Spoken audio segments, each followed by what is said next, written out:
Here. Thank you. We have a quorum.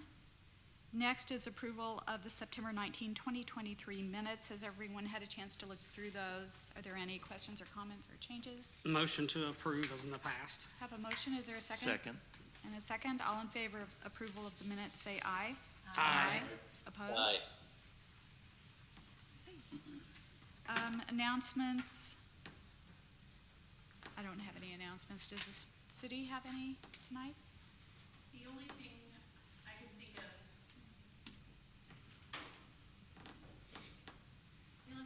of, is we should plan on being in here through the end of the calendar year. Okay.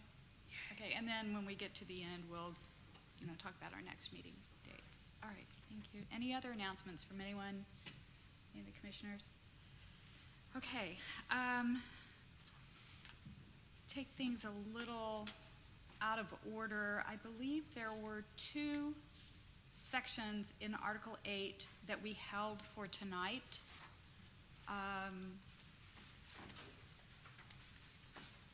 And if my notes are correct, those were 8.7 and 8.8. Is that correct? Okay. And Mr. Walker prepared a memo for us. Did everyone get a chance to look at that today? And so that would be, he's suggesting language for a new section in Article 8, which would be 8.12, and that may answer any concerns that we had with 8.7 and 8.8. I'd like to know if it does. It didn't for me. It didn't? No. Okay. What he gave us is very nice, but it's way too broad. I'd like to see the anticipation of the first thing off is that we fulfill our reserve fund for the city when we're doing our budgeting to ensure that that's taken care of first. The other thing that I'd like to address is 8.7 right now basically gives the city manager the authority to move any funds around that they choose. I'd like for it to have some kind of definition that would exclude public utility funds, reserve funds, from being included in the ability to move funds around. Like I've mentioned in a previous meeting, the ability to just go in and take reserves out of the public utilities and use them for some other function, I'd like to see that curtailed for the protection of the public utilities.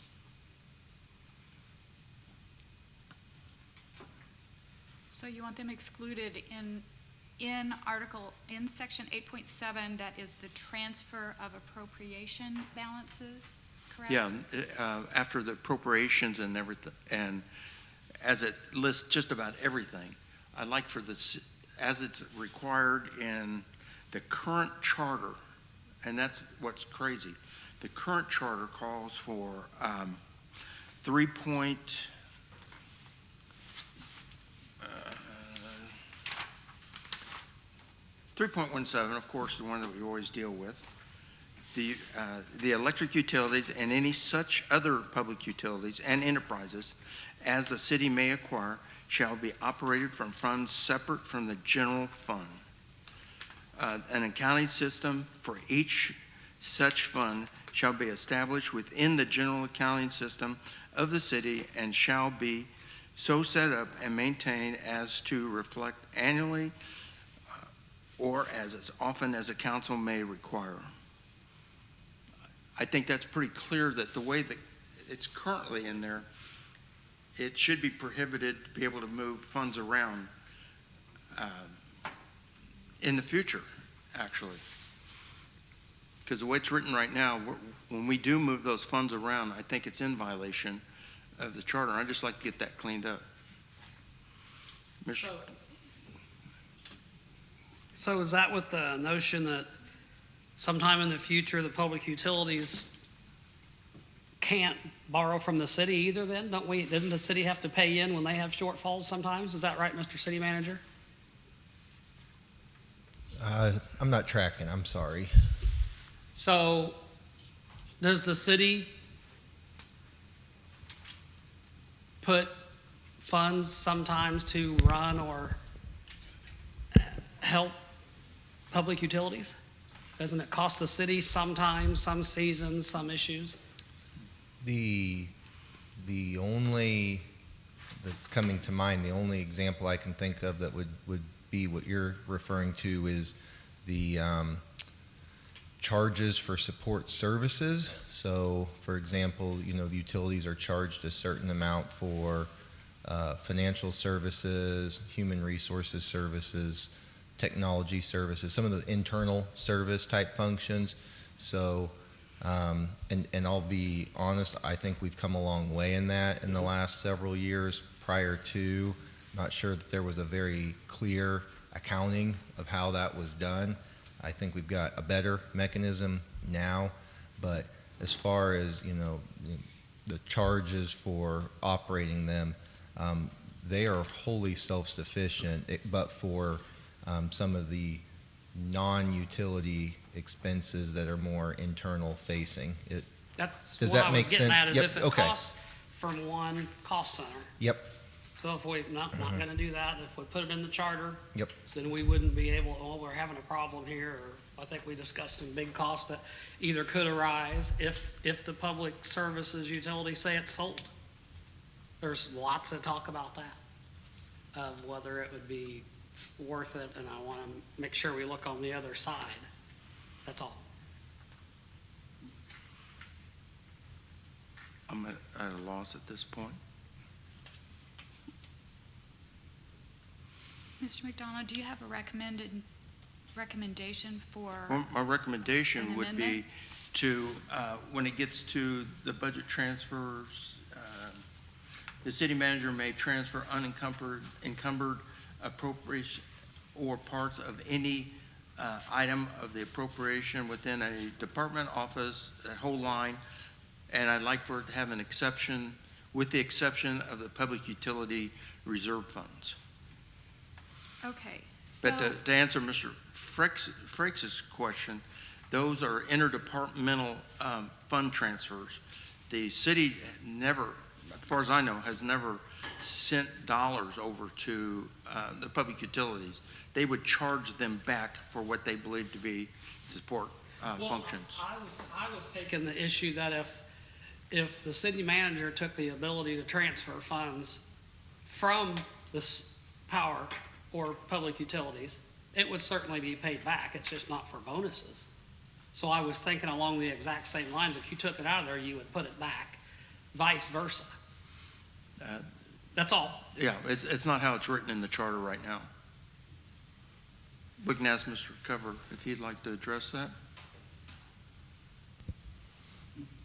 Well, I agree. I mean, there are besides the charter, there's other regulations and restrictions that, the city has to follow in terms of accounting and budget transfers and that sort of thing. And to be fair, Mr. Walker is in a much better position to speak on most of those. But I think to Mr. Frakes' point, there are transfers and loans that are sometimes done between departments, because due to, if you've got a big project and one that's under one department and you don't necessarily have all the funds there, then sometimes there will be, loans and budget transfers. And the difference being that if it's from a dedicated revenue source, whether that be a sales tax or utility or anything like that, those funds have to be paid back. Obviously, within the general fund, it can all be moved around. Right.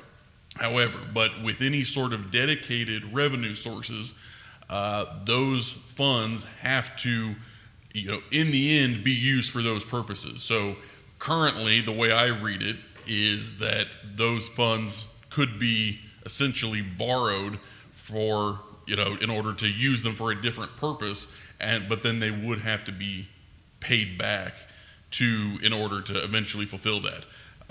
So if that's how I read it currently. So if that's what the idea is to change that, then we can look at what that language might look like. But making sure we're all on the same page first.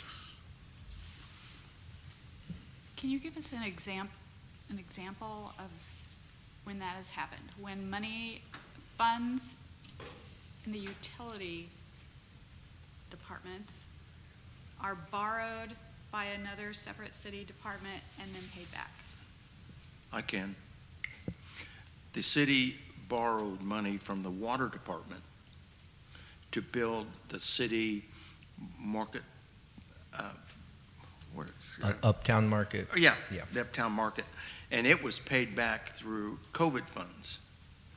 And all I'm asking, and I'm not challenging any of that, even though I tend to disagree with your understanding of it, I think those funds should be separate, particularly when the water pollution control and IPL have to operate to make sure that they're able to make their ends meet. It should be separate as it is identified in the charter, current charter. And if at some point they do change that charter, I would agree that they could intermix those funds. But right now, I don't see that that is appropriate.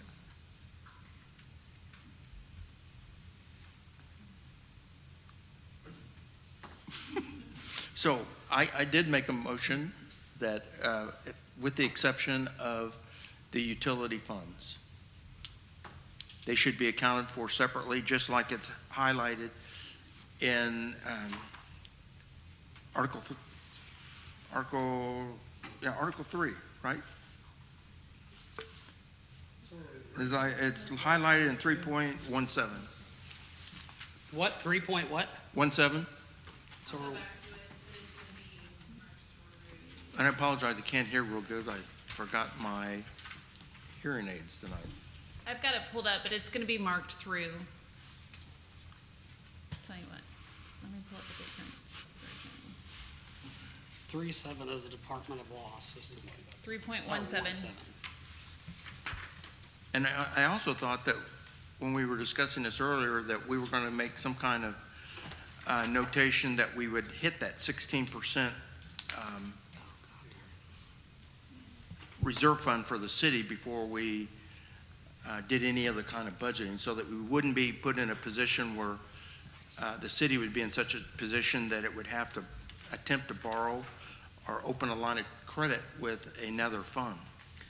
I think that's what Mr. Walker's suggestion addresses, is Okay. that there needs to be a financial statement, et cetera, whatever, some rules, and those would be included in those rules for each year.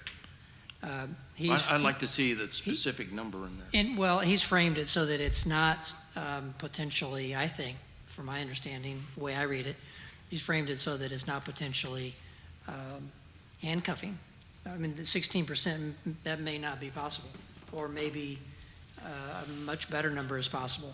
I'm just saying, I think that, personally, I think if you put a number in the charter, that may be restrictions that future city government cannot meet. I don't know that. You know what? I agree with you. Okay. I agree with you. But I would hope that, Because my By- whole intent was to help Yeah. Zach to be able to, Yeah. to have those funds available, because, to be honest, we've gone years, we've been down to 3% on the reserve, and quite frankly, that's run pretty loose. of course, Yeah, and I agree. I think having something somewhere is important. As I went back from our last meeting, when we talked about this a couple of weeks ago, I thought this group's really made a concerted effort to try to allow, the then current government to govern to the then current best practices and standards, whatever those may be. So by mandating in the charter that council has to adopt and codify these financial practices, they'll be required to set something and then by city code required to hit it, but that will give them the latitude to adjust it as industry best practices or standards change, instead of the fix we find ourselves in a lot of times right now where, well, the code says we have to have this many or this kind or this type. So I think we get to a really better place than we are right now. We just, without putting shackles on ourselves in the future. So, so we talked about what we went over a meeting or two ago, about exactly that. Yeah. Some of your comments were, if I recall, we seem to be well-positioned when the vacancies in the police department weren't completely full. And so is it a budget question or a tax question or an ordinance? Because that shouldn't, in today's world, that shouldn't be weighed in my head about, we were really doing good till we got enough police officers that we need. And so whether, I think I would weigh safety, as we all would. I don't take that from anybody. But I think that maybe I don't want to restrict, is what we went over last week when Commissioner Waters brought up, before we make any moves. And what you're saying is him tying you. Make sure we look at the other side of that ball there for that very reason. I'm glad the police department is nearly full. I think the fire department is coming along. So I hate to say our budget's really looking good, but we didn't have the public safety we had. I think that's, the entire scenario has to be looked at in its entirety, I guess. Yep, If we're not in the right, tax brackets or something's off, those two things coincide with each other. We're really fat on cash, but we're really low on cops. Sure. So,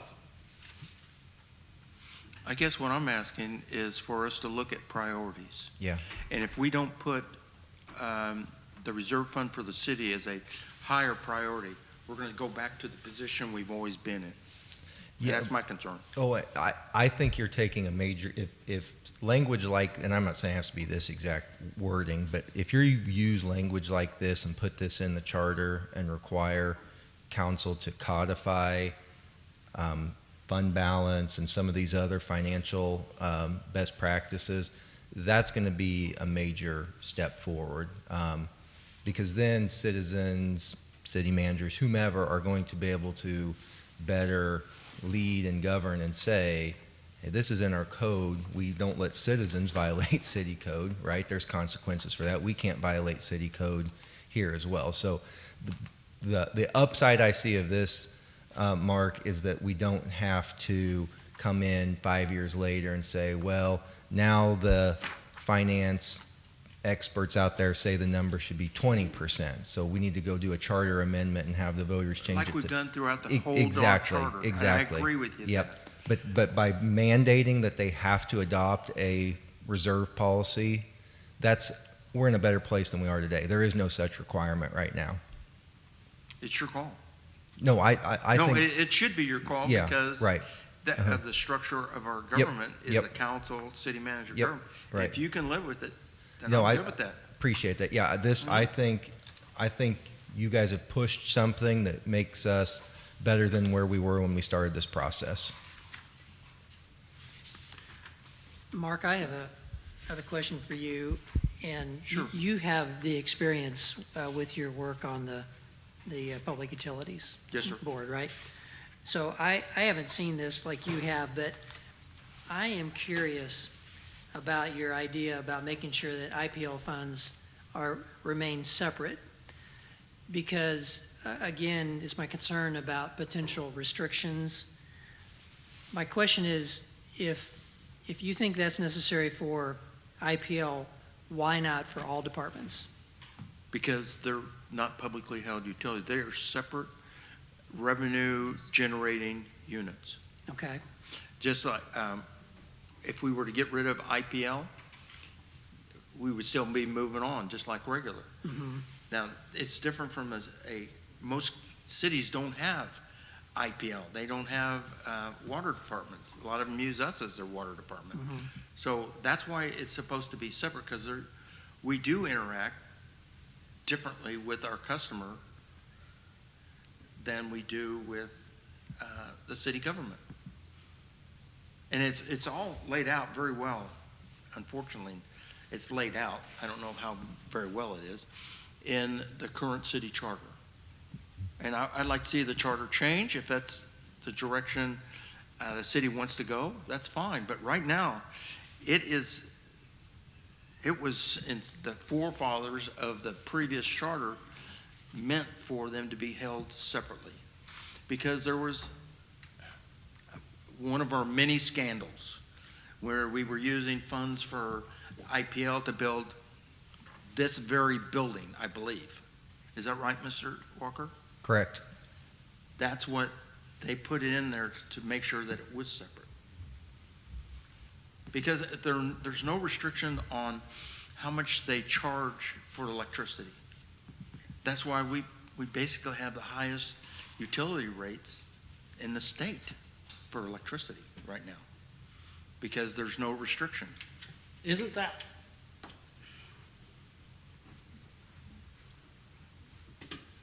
from a borrowing standpoint, if the, I don't know, I don't think there was anything wrong with building this building. I would rather borrow for myself, a home line of credit for cheaper, or it's mine anyway, or my value's there. I don't know that that's all that bad as. I don't know if this is really appropriate for this meeting, actually. All I'm asking is that we try and follow the existing charter, because I could come back and say, well, that's really a taxation that's being hidden in a utility rate. You see what I'm saying? And all I would ask is that those funds be kept separate.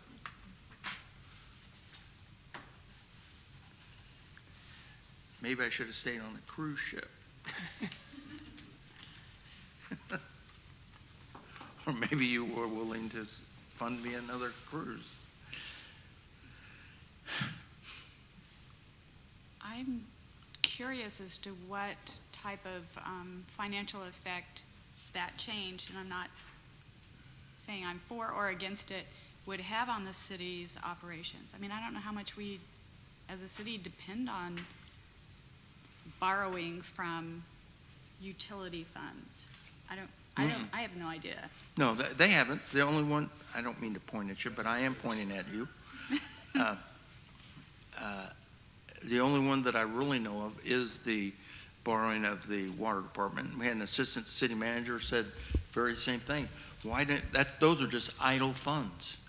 Yeah, they're idle funds until there's an emergency and you need those funds. Same thing with the public utility, our electric utility. We have a horrible ice storm. We need those funds available.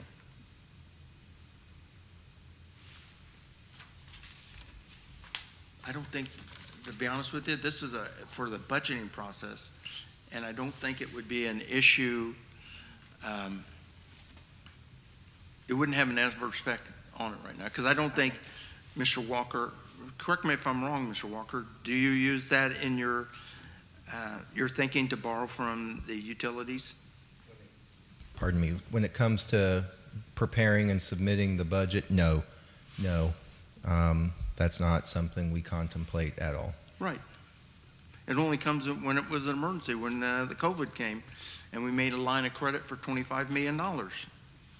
So, as we spend all this time on this, I think that I apologize. I did. I wouldn't be as reserved as holding an ice storm emergency fund from about May 20th till about September 30th. If something, how long do you hold for the emergency? It should be revolving. Like when I get a weekly check, it's not the same thing I work on 5 months later. You should have revenue for that cap. This is Missouri, I'm and we've well got aware. tornadoes, and we've got all kinds of I got that natural part disasters. 100%, but I say that I'm not as concerned with an ice storm emergency in July. If there needs to be some stuff happen. All I'm asking is that we try and follow the current charter. The 3.17 language? Yes, sir. Okay, are you recommending that we just exclude those funds? I'm just gonna call them utility funds from the transfer Yes, ability in 8.7, the first paragraph of 8.7? yes. Whether, And you mean from one department to another, not the interdepartmental Right. transfers, of course. Because And- those departments need those funds available to them when they do decide in their capital budget that they need to do new lines, or the water department right now has got a system in place where they're replacing main water. I mean, they need to have those funds separate from the city's funds. So looking at the way it's currently worded, and I'm referring to 8.7, then the first paragraph of that, where would we put that? Because it's kind of Well, like the it's- first it kinda part says it is twice. interdepartmental. The council may transfer unencumbered appropriation balances or therefore item of appropriation including contingencies in a fund in any other item or appropriation, Okay. including new items in the fund. Okay, so where you started, which is after the term city manager, comma, Yes, would you put it before the word "the"? With the exception of? yes, I would. And what are those? City called? What manager would be the may right way to- transfer with the exception of utility funds. Or put it before the word "the." Yes. The city, the council So may. another option that I was kind of playing with is just to add it as a third, add a second semicolon that would say, so at the end of at the end of that first paragraph, a second semicolon, and then it would say, however, said transfers shall not be permitted in relation to any public utility.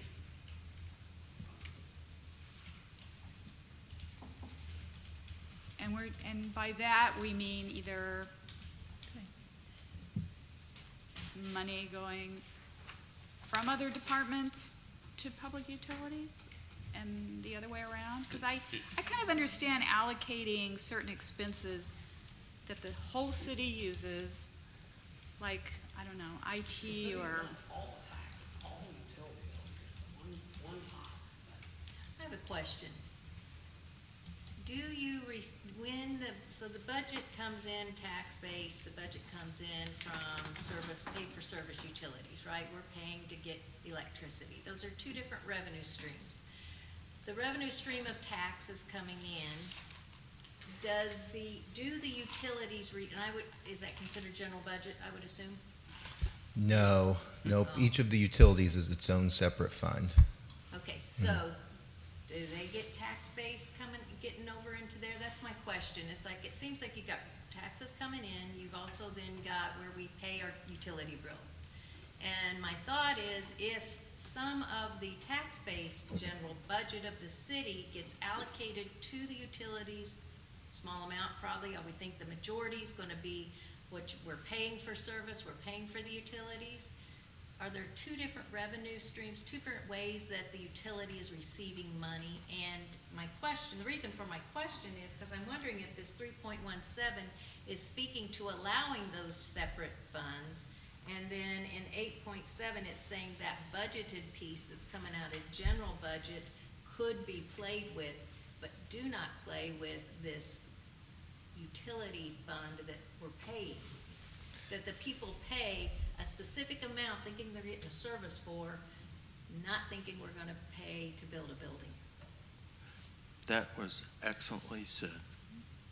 Thank you. If though you're giving them some of your general budget, meaning just tax dollars, which is general for whatever, and they have surplus of that, I wouldn't see a reason why you couldn't play with that. You're better The only department manager, you're gonna spend it first if that's the case. Their only but- real connection there's supposed to be between the city and the utility is through the franchise fees.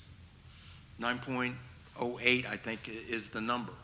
That, and they're also allowed, as Mr. Walker talked about, what's called interdepartmental transfers. That is to pay for the support functions that the city performs, the finance, the personnel, law. Even though law used to have their own over there, but they don't probably Correct, anymore. yep. Right. So we're paying Mr. Cover over there with our utility bill. So the That's three pissing me off. I'm sorry, Mark. What, bud? Go on. No, I I didn't have didn't mean to anything cut to you say. off. Okay. The three city utilities, electric, water, and sewer, they make their money, their revenue comes strictly from people paying rates. Yep, that's it. Well, then I agree with you. That's all you need to tell me. We need to keep My it work separate. is done. I just want to make She sure we agreed don't with restrict the wording in the charter so much that those funds can't be, That's just accounting. well, yeah, but I don't know how to word that. Oh, Or do we need to? well, apparently, because it's happened. That's what I understand. And if it's happened, I mean, what I'm talking Yeah, I about guess. is what you said, like, Oh, this- support, support provided by non-utility city departments. yeah, but I think Does if I that- understand, Zach said they don't receive any of that money. Oh, It's they do- only they comes don't? from. They are, bills yep, that they we are pay. supported solely and exclusively by utility rates. For, you know, Okay. electric utilities, are people paying their electric bills? Yep. But if, I mean, I don't, maybe I'm getting way too into the details here, but if our IT department provides services for the utility department, we don't, like, separate that out, the cost of that, correct? We do these what's called interfund transfers for support services. So we cost out and figure out how much it's going to be to provide technology support services or Okay. legal services or all of those kind of things. And then almost like their own separate company, those three utilities are billed, and then they Okay. remit payment through finance department back to the corresponding fund. So is that type of funding, is that contemplated in 8.7? That's contemplated back in talking about, 317. yeah, talking about paying for, general services, things like that. But what's not contemplated in that 3.17 and was subject of a Jackson County Court ruling was these borrowing of monies, these interfund loans from the utilities back to the general fund. All right, so if we recommend amending it as Mr. McDonald suggests, and as Mr. Cover has given us a recommendation on, that wouldn't have any effect on this budget? It would Okay. not. It would Okay, not. that was my main question, so, and I'm not, I wanted to clarify, because I think I've also heard the term, so administrative chargeback, I think was another term that was thrown in there. And that is fundamentally, that's the same thing as what Mr. Walker's referring to, these interdepartmental transfers for administrative services. Yeah. So there's, different terminology, but it's the same thing. Right. Which is these, separate funds paying for support services that are provided by other departments. And because you can't mingle the funds, which is, unlike, for instance, there's no, the city manager's office doesn't pay HR for services, because that's all general fund. But you do those on any funds that are separate, like the utilities. But I don't believe that those sort of administrative chargeback or transfers are the subject of 8.7.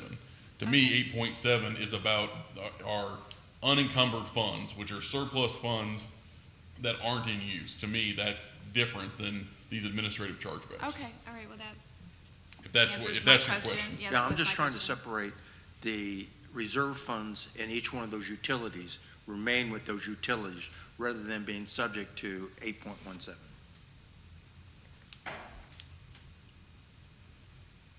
Okay, so I think we need if someone wants to make a motion, and please be specific on how you want the language. I think my And motion would where? be what Mr. Cover brought up as a paragraph. I can't read that. I can't read it either.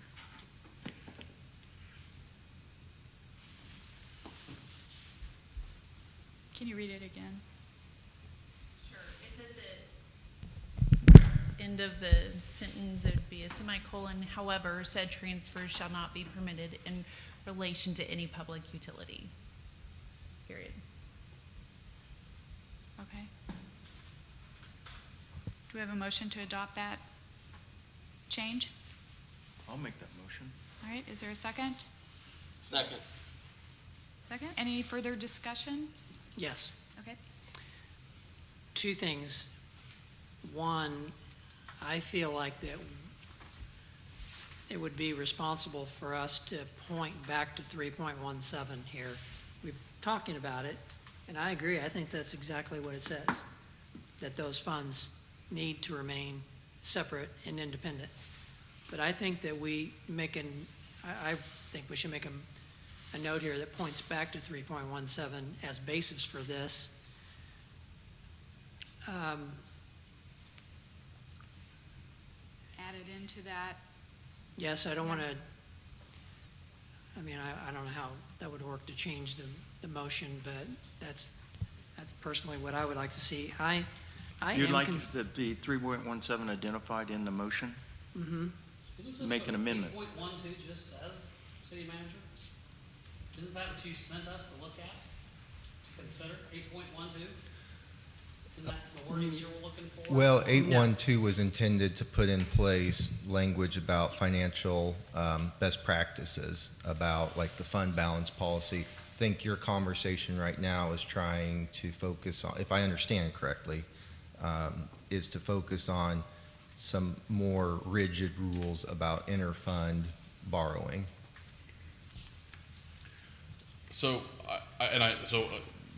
recognizing there's still a discussion going on, but as we look ahead, and I want to make sure that we're accomplishing what you all want to accomplish. But 8.8, which we're obviously not to yet, addresses sort of a similar this idea, which is borrowing in anticipation of revenues, and kind of addresses this. So if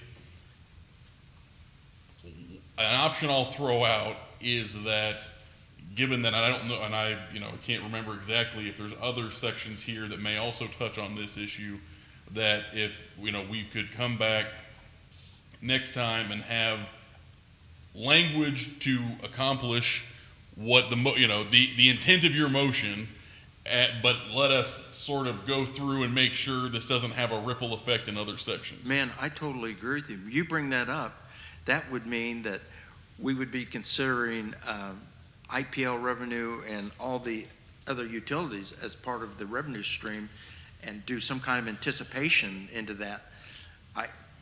I think that would be appropriate for you to look at it, to make sure that we're not, because what we have right now is a conflict.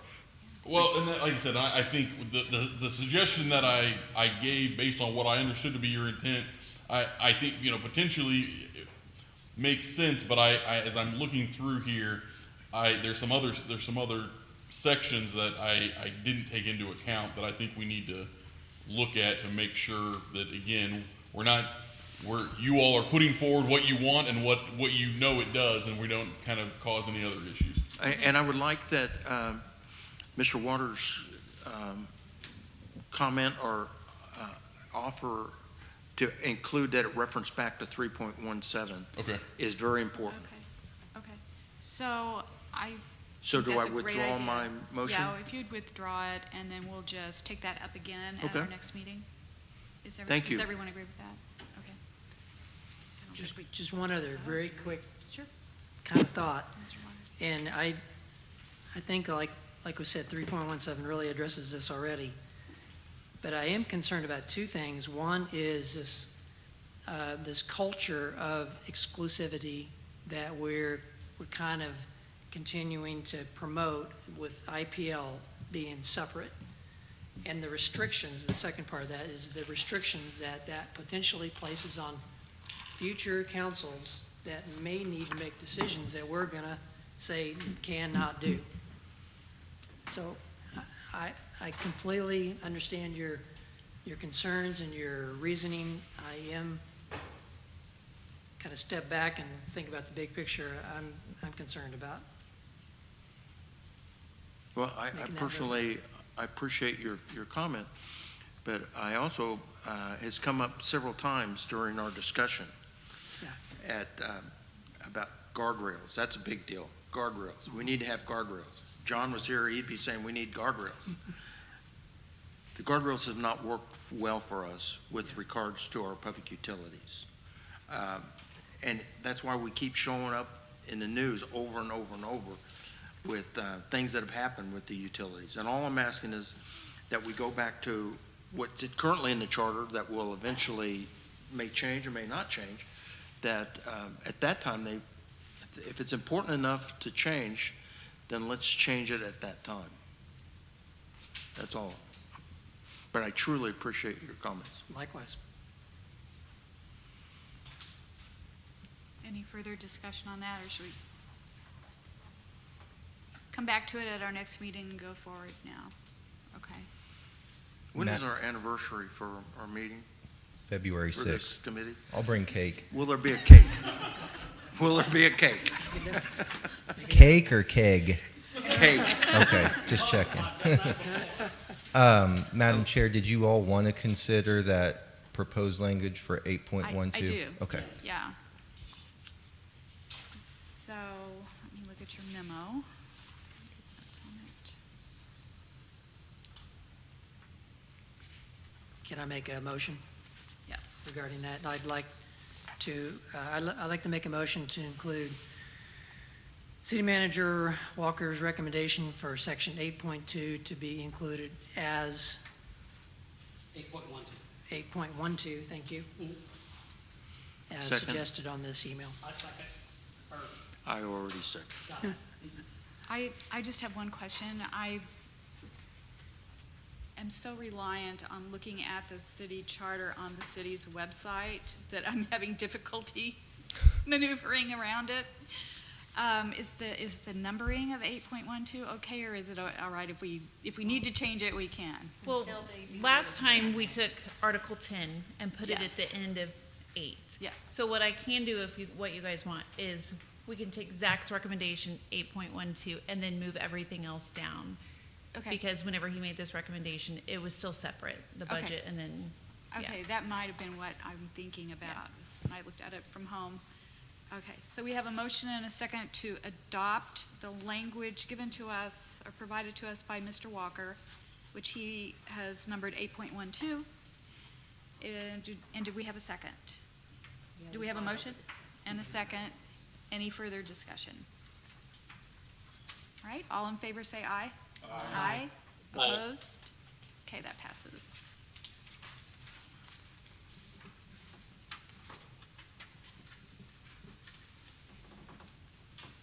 Was there anything else that we were intending to come back to after our last meeting, or the meeting before that?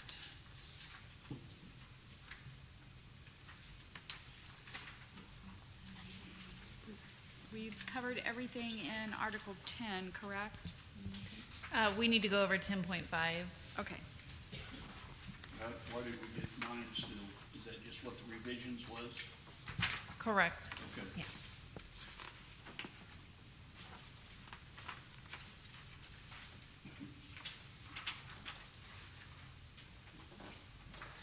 Point what, Lindsay? And that has to do with the publication Correct. of information? Yeah. Okay, so we have received a memo, which I thought was very good,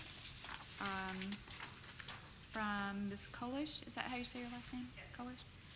Lindsay on the right is who that is. Well, Formally. our left.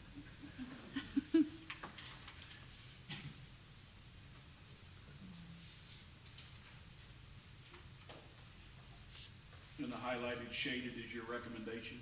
Or that's what we went over, right? No, so,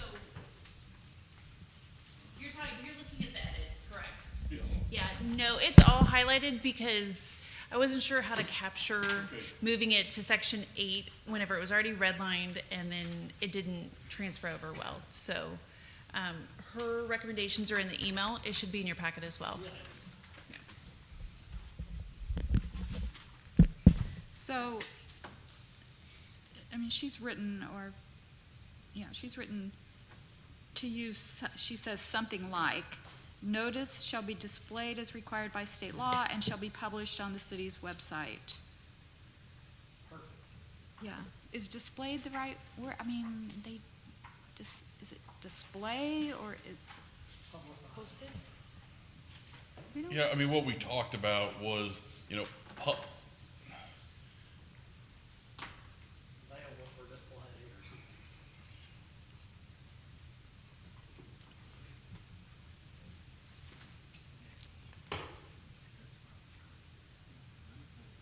something. I mean, I like that. I don't know if anyone's calling it display, though. I don't know about that word. It was should it be published?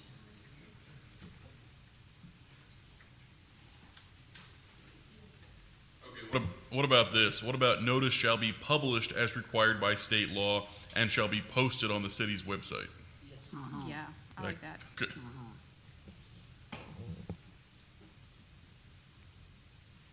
And I know that we have touched on publication requirements at least one other place in the charter, maybe more? 10.7? Okay, so if there were others that we're forgetting about, I don't know if there are, I'm gonna recommend that we also use that language. And we'll probably have to do that when we kind of finalize this and then do a read-through of all of our changes. Yeah, we'll take a look at that Okay. now, but that's why, in what we've talked about before, is sort of once you all have done Yeah. this first long once-over, Yeah, that there is going to be, that you won't be done, you won't be done yet. And sort of the next phase is kind of looking at it, going back to see, okay, what you've done, because obviously this has been going on since February, as we just discussed, and say, okay, make sure that's what we thought, oh, we changed the terminology Right. here, and kind of, cleaning things up is sort of gonna be the next phase, of your work. okay, So great. we can take a look at that now, while it's on our radar, Yeah. to make sure it's consistent. So was that the only part of 10.5 that we were wanting to review, was that publication language? I think there was also a question about the statements that are required to be posted, the debt statements. Oh, that's right. I thought that is a 10.7, no? It's 10.5, Okay, yeah. And those are just not required in Blue Springs or in Lee's Summit.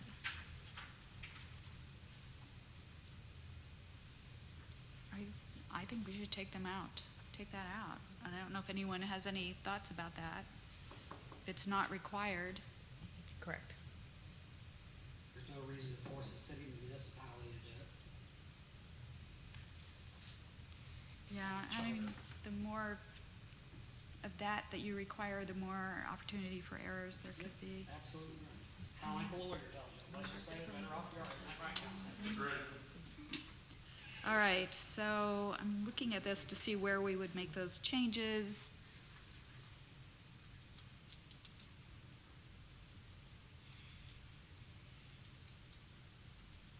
Well, I don't know, I'm feeling not so fast. Because it's saying that this just kicks in prior to an ordinance for a special or general obligation bond. And this is, to me, this is just giving the public all the information that they should be getting.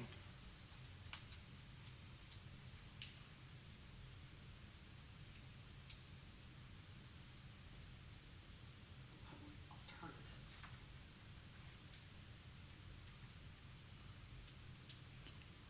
I mean, this isn't saying that this has to be done every year.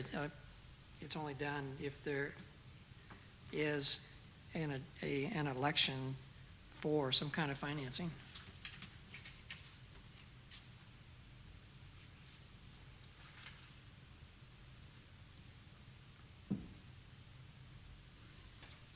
So how is that done now? I mean, what does this debt statement look like? Is it lengthy? Or has it been done? Has it been used? I'm not very familiar with this, to be frank. I have seen these before generally, but not, I can't say that I've seen one the city has done. We can certainly check on that and get back to you, but no, I don't have, this isn't something that I have any experience with either. I mean, obviously, Independence hasn't done a general obligation bond for decades, I guess. Is there Right. any other public indebtedness that we've had in recent history that would require this kind of statement? No, I didn't think because so. all of our debts have been through revenue bonds, which is, for example, Power and Light going out to borrow debt for some major capital project and Right. using utility revenues to pay for it. So we've not solicited anything where we needed voter approval to raise funds for debt service. Okay. Yeah, if you go back to the beginning of 10.5, it says, prior to the passage of any ordinance submitting to the qualified voters of the city at any election, general or special, any proposal for issuing general obligation bonds, blah, blah. So that's the only time this is going to apply, which as we've discussed, while is being discussed now, has not been done in decades. Yeah. So, it's not something that we've had, anyone that's here now would have had any experience with at the city. I'm just picturing the size of if we're still publishing in a newspaper, how many columns would that be? I don't know, but I do know that can be very expensive. So, agreed. I would say, because it's not required by state law, if you were to, recommend the notice section, then it's only going to it would still have to be prepared, but it would only have to be posted on the city's website.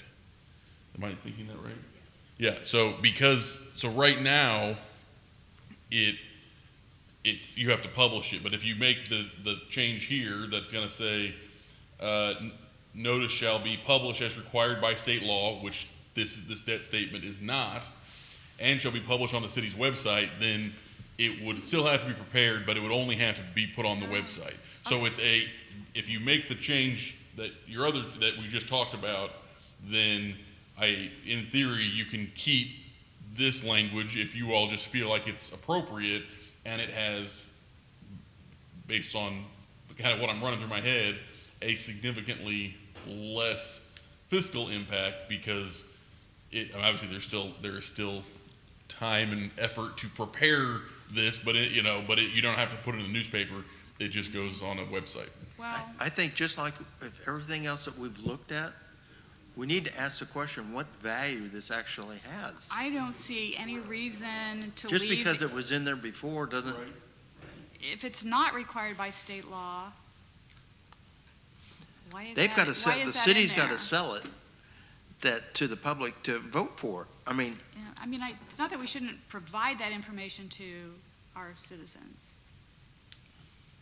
But if the publication in a newspaper isn't required by state law, I don't know why we've got that in our charter.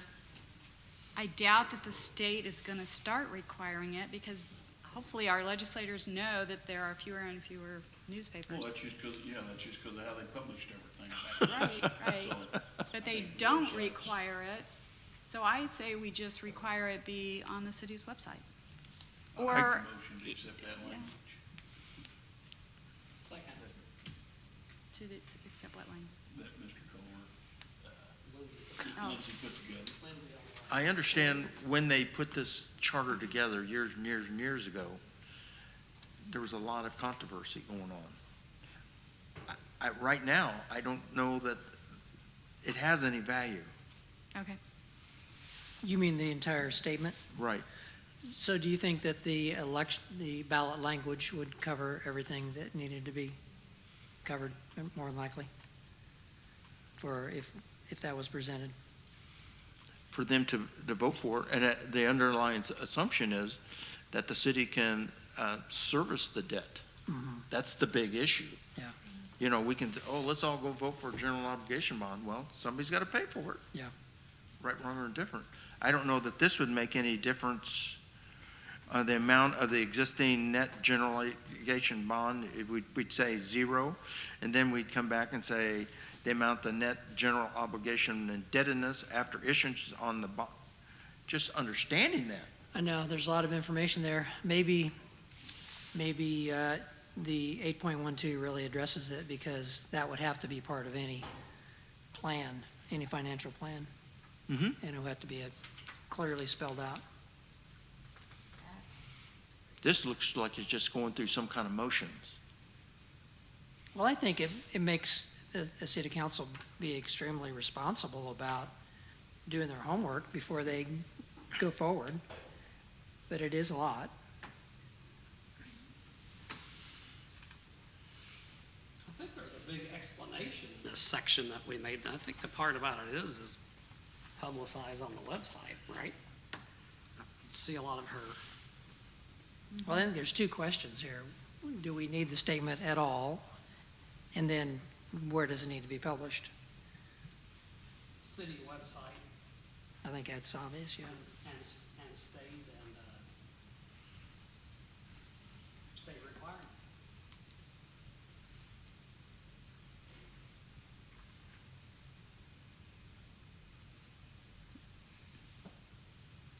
All right, we're back to the changing it to notice shall be displayed as required by state law and shall be posted on the city's website. Period. And that would be removing, The last paragraph, wouldn't it, basically? after the debt statement shall be approved by the city council. I would think so there, correct. What about that last sentence? I think that you gotta leave that in there.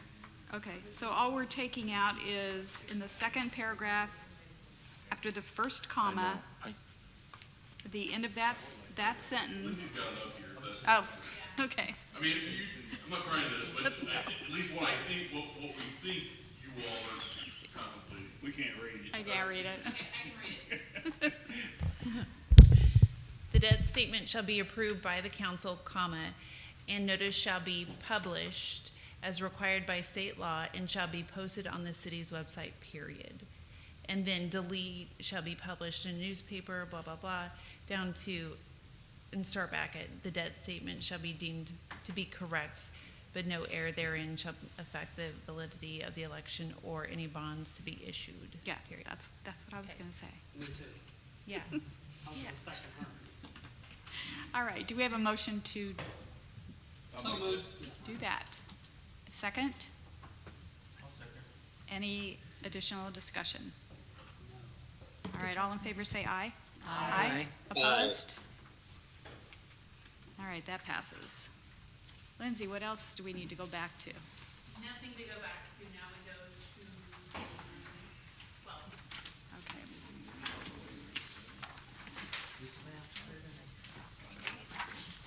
No. You're trying, but no. We don't want to go backwards.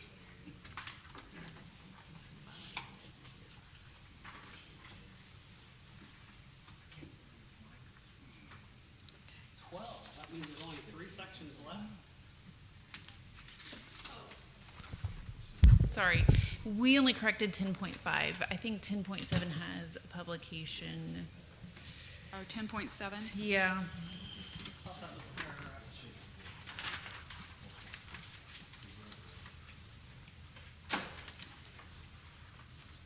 I was wondering if we could just have a general motion from someone to, if there's any reference to publication in a newspaper of general circulation. So moved. In the charter, that we use this new language. Yep. State requirement and city website, period. So moved. Okay, second, Second. discussion? All in favor say aye. Aye. Opposed? Okay, so we don't have to look at that again. Okay. Now on to Article 12.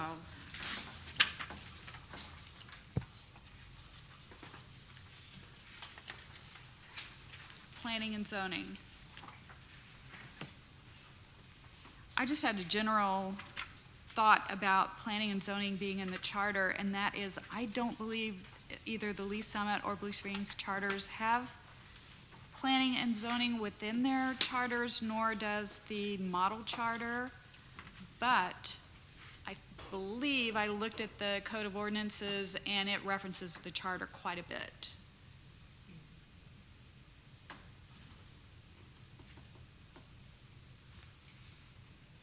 Also, I mean, I'm gonna get Mr. Cover's thoughts on this, but a lot of planning and zoning law is statutory.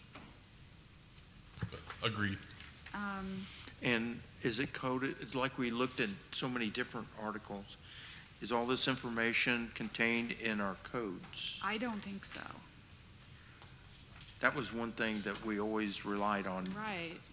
to push out to the I code. thought that was kind of unusual. I don't have a strong feeling about removing it from the charter, but I didn't know if there was a reason why it was here. None of us remember, but. Hey, this is Les, Yes.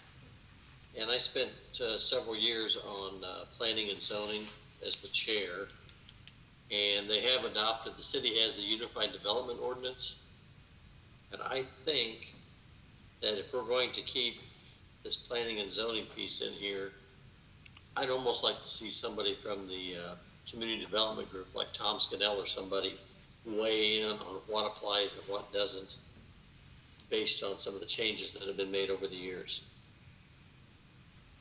I tried to reach out to him and I never got a hold of him.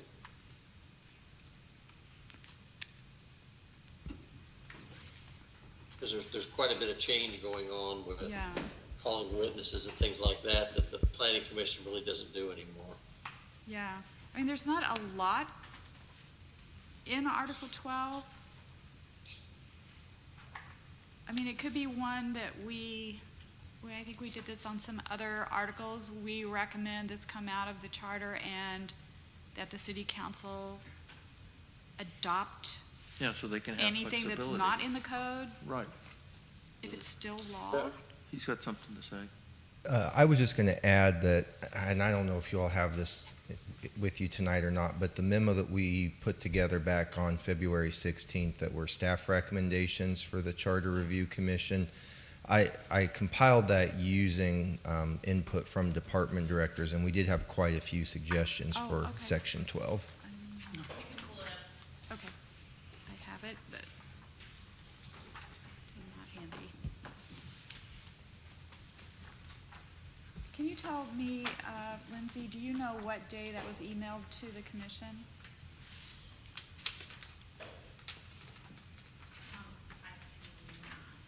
Okay. Okay, that's okay.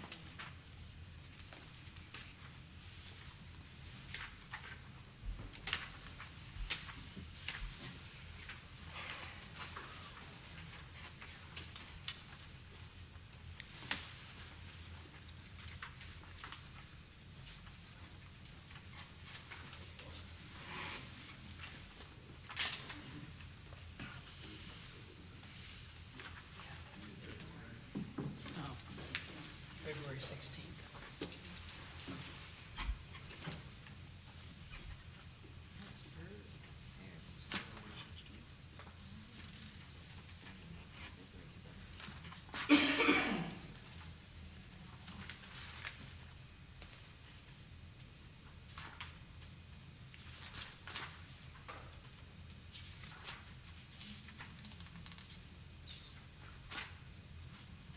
It was February 16th.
And I can, There is no way you could make it just a little bit bigger. Not with less hole in the side. I'm happy to read through this too, if that's helpful Okay. to you guys. Should I proceed? Yes, Okay, please, thank you. so on section 12.1, it starts as follows. I suggest deleting the provision allowing the mayor and city manager to serve as ex officio members of the planning commission. I cannot recall a single time this provision was utilized by the mayor or city manager, and it presents a conflict of interest for both positions. I'll pause there. So that that first paragraph of 12.1, where it lists out the membership, the last sentence says the mayor and city manager shall serve continuously as ex officio members. I recommend deleting that for the reasons stated. It's not been utilized, and as we sort of need to be neutral when that information comes forward to the full council, I think it's a conflict of interest. Right, I agree with that. In statutory cities, it's allowed for the mayor to serve as a member of the Planning and Zoning Commission, and for the same reasons, most cities don't utilize that, and have the mayor serve on that, because because it's allowed, it's not technically a conflict, but it certainly creates issues. Yeah. When you have a mayor, and even more so the city manager, serving in that capacity. Does the city council have a liaison to the planning and zoning, to the zoning? Okay, No, they've not assigned a member. Okay, Yep, okay. correct. Yeah. Can I make a motion to that effect to keep things moving? is there anything else in 12.1 that we want to change? Was that the only recommended change? No, I did, and I'll read this as well. I also suggest deleting the second paragraph of this section, which allows the planning commission to subpoena witnesses and documents. Again, I cannot recall an instance in which this provision was utilized, and I can't envision a scenario in which it would prove useful. Applicants becoming before the planning commission are bringing you the information they need and are presumably trying to make the best case, so there's really not a reason for them to withhold anything. And they're sworn in, so it's not like, they're not obligated to tell the truth. They just so. don't approve it. Correct. Yep. Do you think it's necessary to have in the charter that the chairman can administer oaths and affirmations? And they do that, The chair does? yes. Okay. So yeah, the recommendation would be to delete that last sentence of the first paragraph and then the first sentence of the second paragraph, but keep that the chairman and commission shall have the power to administer oaths and affirmations. Okay, is there a motion to make that Motion. change? Motion to Second? make those changes. Any further discussion? All in favor say aye. Aye. Opposed? Okay, that passes. Okay, so to Mr. Boatwright's point, with section 12.2, planning commission powers and duties, the memo reads, I suggest deleting this section. Most of the items listed in items 1 through 11 are covered by the Unified Development Ordinance. Okay. So this is already addressed there. I agree with that. I agree, Would you agree with that, Mr. Blas? yes. Okay. Any further discussion on that before we have a motion? So the that- motion would be to Delete. delete 12.2 in its Yes. entirety. Yes. So moved. I'll second it. Any discussion? All in favor say aye. Aye. Opposed? All right, 12.2 is deleted. Okay, with 12.3, Planning Director, I suggest deleting this section, and as we noted with Articles 3 and 4 previously, more flexibility should be afforded to future councils and city managers to organize city staff and city departments in the manner deemed most effective to meet citizen expectations. So delete 12.3. That would be Yeah, the that's what I was recommendation, correct? Yep. So moved. Is there a second? Second. Discussion? All in favor say aye. Aye. Aye. Opposed? Aye. Okay. With 12.4, Master Plan, this section requires the creation and adoption of a master development plan. Today, we commonly refer to this document as the Comprehensive Development Plan. I recommend keeping the first paragraph of this section to keep this requirement in place, but also recommend modifying the second paragraph by deleting the "and shall include" and items 1 through 5. Again, the city should afford itself maximum flexibility as time elapses and needs evolve. So it would Do we be, need to rename this section? What'd you Good say, Les? Do we need to, instead of calling it master plan, do we need to rename it what Mr. Walker just read? Comprehensive Development Plan. Yes. Yeah, I think that would be wise, Les. second that motion to change the name. Well, let's do that whole I got you. subsection. So we Because change, I would make the motion to change the name and delete the "and shall include" and then go through the recommendations of 1 through 5. As the city manager, we're recommended, I would make that.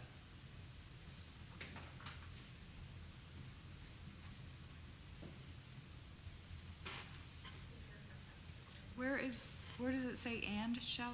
It's the second paragraph, "and shall include" is right. It's the second line of the second paragraph after the semicolon. Oh, I see. So that would be from the semicolon on Yes. down through 1 through 5 would be deleted. And the word master plan be changed to comprehensive development plan. Yeah, throughout the whole thing. Is the public hearing? It's in the first sentence too, the first sentence of the second paragraph. Okay, is that what Mr. Boatright said? I'm sorry, I didn't hear. Yeah, it's in there several places. It just needs to be changed out. Okay, Yeah, All right. we'll take care of that. okay. Is there a motion to do Yes. those changes on top? I'll make a And motion. Mr. Boatright makes the motion. Is there a second? Second. Any further discussion? All in favor say aye. Aye. Aye. Opposed? All right, that passes. With Section 12.5 Board of Adjustment created membership, I recommend deleting the second paragraph of this section, which provides the Board of Adjustment with the power to subpoena witnesses and documents. So again, just as we did with the Planning Commission, anybody coming before this body is going to be making their best case, not withholding information. I think that's in the statute, but I doubt anyone ever uses it. So I think that's a great idea. Motion to Yeah. delete the second paragraph. I think we leave the last line Leave the last. of the second. Oh, yes, to be consistent To with be the last consistent, one, yep. which would leave the ability to administer oaths and affirmations. Yes. Okay, so the motion is to delete the first sentence of the second paragraph of 12.5. Were there any other changes? Do we have a motion? Yes. Motion and a second? Second. Discussion? All in favor say aye. Aye. Opposed? That passes. And finally, with 12.6, Board of Adjustments, powers and duties, I recommend deleting this section as well. I would do as you have done with other similar provisions and recommend that this go into the city code so that can be adjusted as time is warranted, but not codify that here in the city charter. Okay. I think that's a great Motion to idea. delete section 12.6 in its entirety. Is there a second? Second. Discussion? All in favor say aye. Aye. Opposed? And Lindsay, you'll make a note that we are recommending that the council, okay, thank you. Oh, now we're to Article 13. How much time do we have?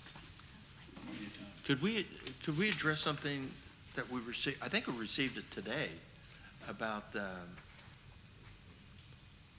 ethics, about how our work, that came up in the Yeah, city council meeting, before we go to 13, to assure the city council that we have addressed that.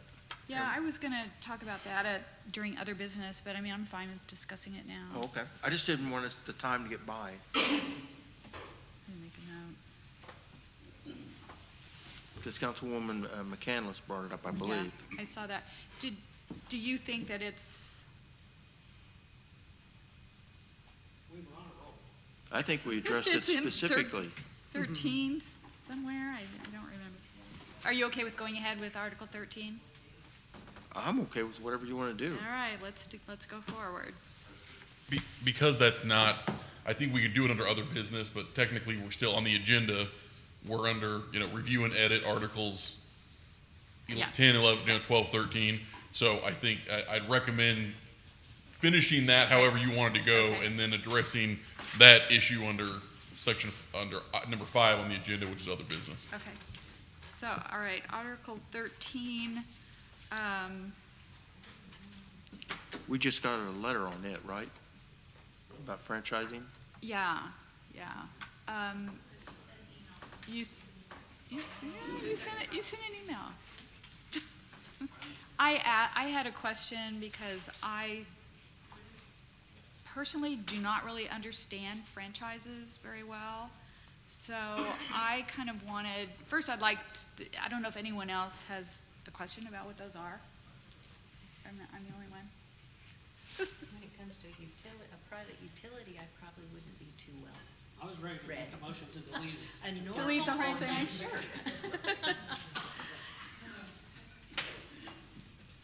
Well, my question to Mr. Cover that I emailed him was, has there been any changes to the law that would affect anything in Article 13? I'm going to let Lindsay. Okay. Lindsay on the right. Lindsay on my right. This article was actually reviewed by John Montino in our office, who is very experienced with franchises, and he suggested to mostly delete the article and say that franchises will be awarded and regulated as done by state law because of there are ongoing changes. Yeah, and to- especially if, I don't even know if these are considered franchises, but like small cell deployment has really made some changes to,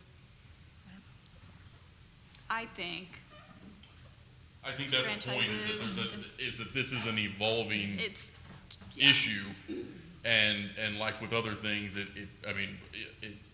it's probably not helpful to be handcuffed Right. with certain policies and procedures when those are certainly subject to change in ways that are outside of our control. Yeah. Yeah, and I think that the state legislature has certain areas of this part of the law that they're really, really interested in and are making, every year will make changes to it. That's my opinion, but again, I'm certainly not an expert even close to it. I'll add that 3.1 is not required by state law. It requires the city to have an election for any franchise, and that really does handcuff the city because you have to go through the whole election process, and that's Yeah. not required by state law. Okay. Let me pull that up.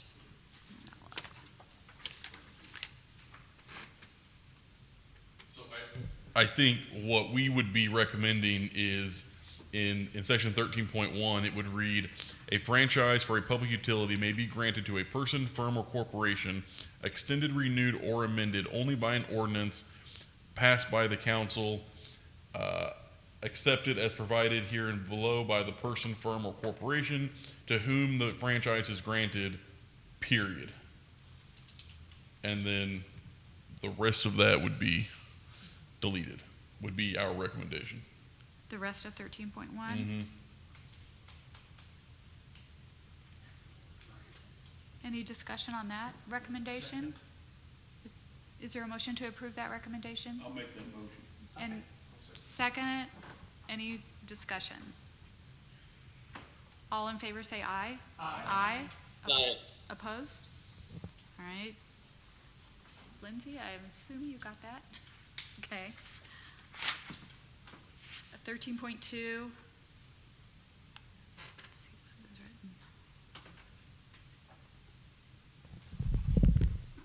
This What is was the where, recommendation? this is where John recommended keeping 1, but 2, deleting everything under 2, and 3, and just saying that franchises will be regulated according to state law. So just keep number 1. Correct. And the 25 years is still good? Yes. Okay. And does the state law cover all of that? The sale or assignment of a franchise? Yes, the Okay. city can, the city can also adopt its own ordinance regarding all of this information. The fees in particular are very set by the state. Okay.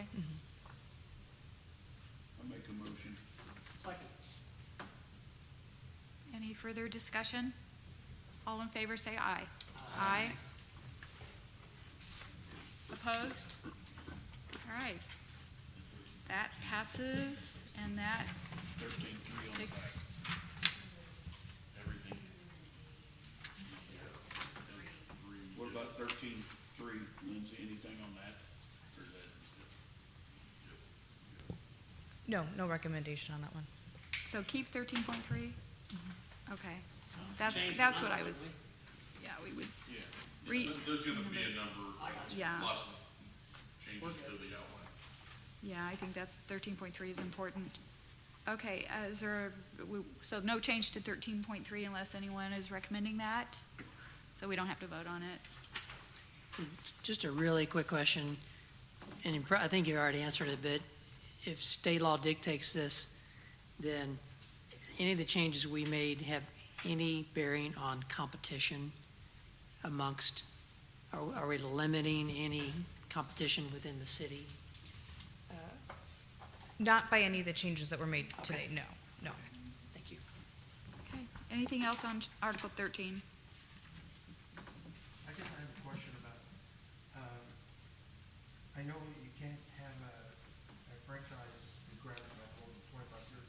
Can it be reinstated? I mean, can it be extended? I believe so, but it would be a new one. You just start over? I believe so, renegotiate? yes. Oh, okay.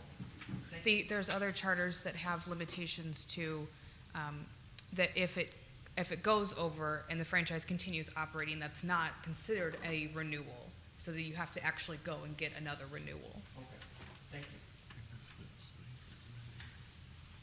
you. Okay, Article 14. Oh, go ahead. Yeah, replacing section 2 and 13.2 with the, We didn't do that, we just deleted yes, no, they did. Then Didn't we add section 2, franchises shall be regulated according to state law? I thought so. So delete the current section 2 and add the recommendation. Okay, yeah, sorry, if we could. There's at least, we need clarification on our end. So at a minimum, what we just did in 13.2 was delete subsection 2 and 3 and leave 1. What was also recommended, and this is what I'm not sure if you did or not, what was also recommended was in lieu of those, that there be language added that's something along, that I'm reading from the email, along the lines of, quote, franchises and utilities are subject to all applicable laws of the state. So I don't think we did that just now, correct? So the question is that something you want to add in there? Is language consistent with this email? That says in 13.2 with something along the lines of, we would just use that language if that's something you're comfortable with. I think this comes from Mr. Montino.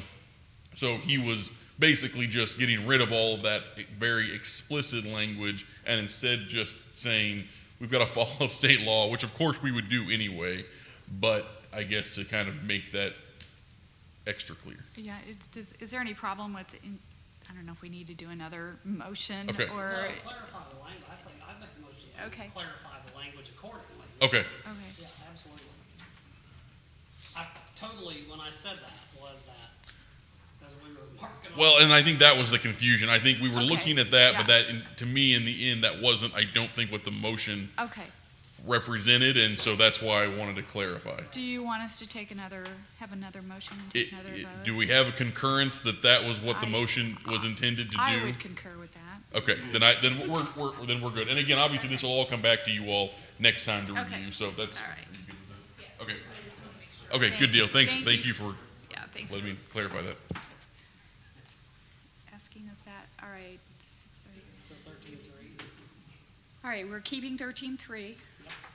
And so now we're on to 14. Let's go for general and miscellaneous provisions. Go to my notes.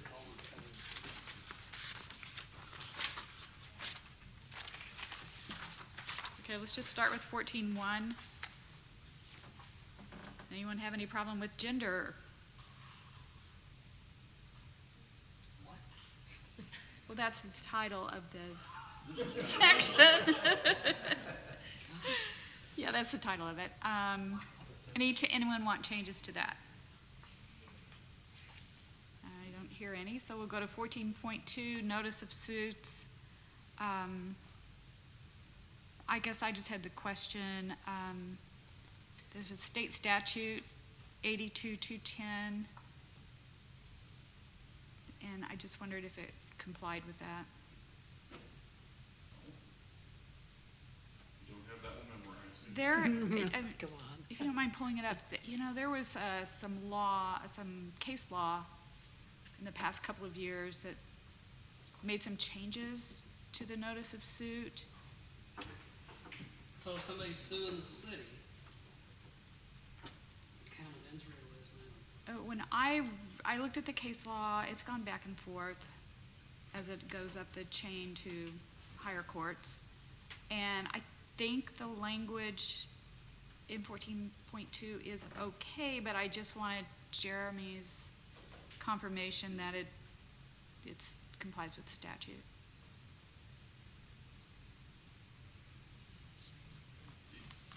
It's not verbatim, but it is pretty close to verbatim to that's what I thought. 82.210. Okay, so do you see any problem with No, us leaving the it? differences are non-substantive. Okay, Yeah. okay. So I don't see Is any issue. anyone, I think this follows what the law requires, but if anyone has any questions or issues with it, all right, let's go on to 14.3, service of processes, writs, and legal notices. I didn't have any problem with this. Does anyone? So all civil processes, judicial, legal notices, or everything. It's just saying they can be served on the mayor. And sometimes people serve the mayor, sometimes they serve the city clerk. Says they can. Yeah, I got you. Yeah, and I mean, it's not as if the mayor himself there. is personally being tracked down and handed, Yeah. any sort of subpoenas or anything. I mean, they come to his attention. We accept service Yeah. for them. I mean, so it's not an issue. yeah, typically someone will accept, anytime a process server comes, they're accepted as long as the name is, Yeah, we have internal procedures on who is allowed to accept service on behalf of any named person for the city, and the mayor's one of them, and it's not an issue. okay, anything on that? Any changes on that? 14.4, judicial bonds.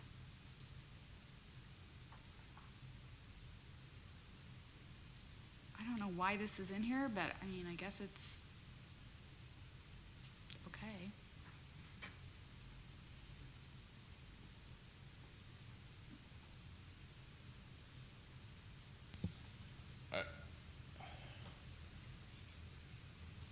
I mean, in the end, it wouldn't be. I mean, regardless of whether that's in there, it's not going to be our call. No, I mean, it wouldn't be up to. It's not up to the city, and the charter's not going to be binding on a court. So, I mean, I don't. To me, it's not really useful. I would say. So I'd make a motion to delete Just section delete it? 14.4. is there a second? Second, any discussion? All in favor of deleting 14.4, say aye. Aye. Opposed? Okay, that's deleted. 14.5, proof of ordinances. It's another one that I'm not sure why it's in the charter, but I don't know if it's binding on any court other than municipal court. Yeah, I mean, I would agree. This one I would probably leave. I mean, in case there was any doubt, it essentially, at least a municipal court allows the judge to take judicial notice of so we don't have to actually have, if there's, Mr. Langford doesn't have to have the city clerk come down and testify at every trial, about, what the city code says. He can just present a copy of it. So, Okay. I'd leave this one. Okay. Anyone have any questions about 14.5? All right, 14.6, creation and maintenance of records. So we did have a recommendation through our previous city clerk that said it is recommended that section 14.7 be removed and combined into section 14.6 by including language in 14.6 that indicates disposition of records is done by ordinance. So it's not necessarily getting rid of language, but just merging 14.6 and 14.7. I didn't even look back at that, but I made the very same note, and I also thought maybe 14.8 should be included in that. These are mainly sunshine law And to your, in the charter, which we are required to follow the sunshine law. yep, and she said on 14.8, I recommend removing everything after the first sentence because the remainder of this section is covered under Missouri sunshine law. So leave 14.8 first sentence and delete everything else. That was her recommendation. I certainly see your point too, though, that sunshine law is going to supersede. And again, sunshine law probably came into existence after the charter was adopted. Yeah, well, we got the Watergate. It did, in fact, yeah. I can say that. We were ahead of our time. Chicken or the egg? So anyone have any thoughts on that? So basically, if we eliminate that first title, that would just be the third paragraph in 14.6, is that correct? Correct, yep. Yeah. I make that recommendation. So we're combining 14.6, 14.7, and the first, No? So essentially, 14.7 becomes the third paragraph of 14.6. Is that As long as I Okay. take out the title. right? Minus the, Oh, yeah, minus that's the what- yeah, title. that's what I meant. Correct. Because essentially, what I think the Ms. Barron, the former clerk's point is that destruction of records is really part of the creation and maintenance of records, and it doesn't need its own section, I think is what she's saying. yes. And then remove everything after the first sentence, delete everything after the first sentence in what is currently 14.8? But that would be either 14.8 or the new 14.7. Correct. Yeah. Yes.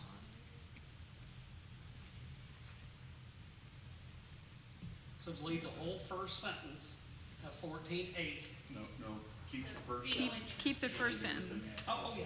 Since we're getting rid of 14.4, however, check your number. Yeah, Yeah. these are all gonna be. Right. All of this is going to I'm change. just giving you, everything's easy to assess. Okay. Is that clear? 14.6 remains the same. 14.7, we're getting rid of the title, and it's going to be the next paragraph. And then what is now 14.8 will become 14.7 with only the first paragraph. Correct. Not really. I'm just saying. That was my motion. Exactly. And I second it. Of course. All right. We're blessed. Okay, we have a motion and a second. Any further discussion? All in favor say aye. Aye. Opposed? Oh my gosh, was that the end of that? Should we keep going? Yes. All right, Article 15. Madam Chair? Yes. As fun as I know this has been for all of you, I think it's important to add some language about a mandatory charter review so that we don't find ourselves, 40 or 50 years down the road since the next time. Looking at other cities, it seems like the going rate is to require a review somewhere between every minimum of 5, no more than 10 years. Yeah, I agree. And it doesn't mean those groups have to propose something, but just going through it and making sure there's nothing that the community at that point in time might want to put before. And who would these people be? Totally kidding. I was thinking, and in my notes, I thought we would add that to 15.2. Perfect. Is there term limits? No, you're on here forever. Till death do us part. No, we're staying here till it's my birthday, and I don't give a shit how long it takes to get through 15. So I'm getting some cookies. Bleep. Just telling y'all that right now. All right, 15.1, charter to be a public act. Everyone okay with leaving that? Yes.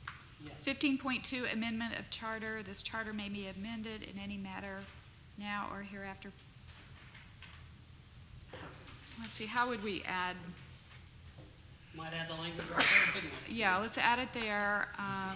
Bless you. I didn't look up the language in other charters about charter review.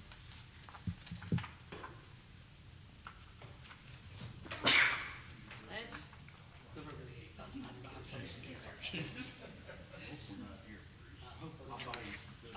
right, Fred. Get the whole daily.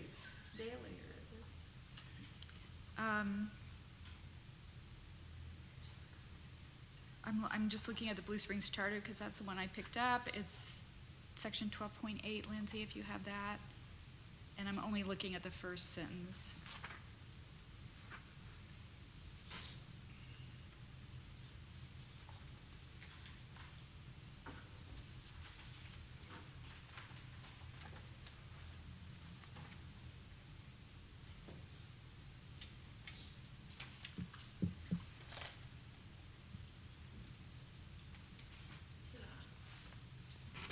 Okay, so the first sentence of 12.8 in the Blue Springs Charter, you want to read it? You want me- Yeah, would you please read it? Or I can, if you want me to. From time to time, but no less than, whoa.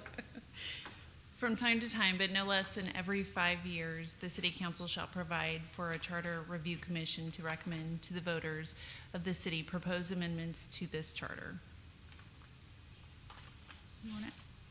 Anyone okay with adding that sentence to our 15.2? Motion to, Do we want 5 years? I guess the only question I have is about the number of people on the, Yeah, I didn't want to include the rest of that because I don't know, do we want to I don't know either. control how the members are appointed? I know we're running out of room up here. For what it's worth, I pulled up Lee's summits, and Okay. it's identical except for 3 things. Instead of 5 years, they're at 10 years. Oh, okay. Instead of at least 9, theirs is at least 8. And then the provision about percent from a council district, theirs is, where did it go? 40%. Oh, no, 30%, sorry. My apologies. No more than 30%. Yep, sorry.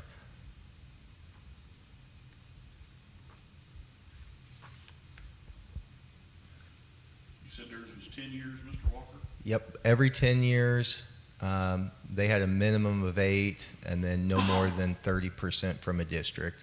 And then they also put a shot clock on it, like Blue Springs has here, by saying you have to bring something forward within 12 months.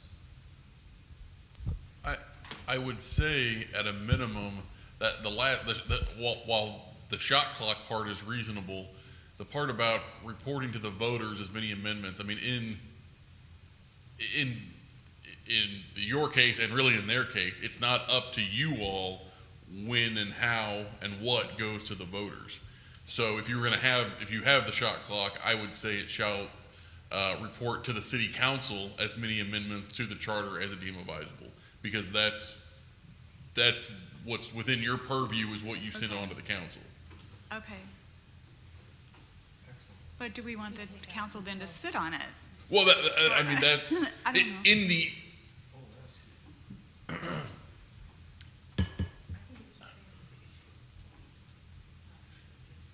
If we had that in place right now, Oh. we would be out of time. report to the voters. I see. Okay, what Lindsay's saying, which seems reasonable, is it's not putting it to, it's not saying you have to put it to a vote. It is reporting to the voters essentially is you all issuing your recommendations. I guess to the voters, that language I think is a little unclear, but I think you're probably right. That's it. It doesn't necessarily mean it has to go to the voters for an election.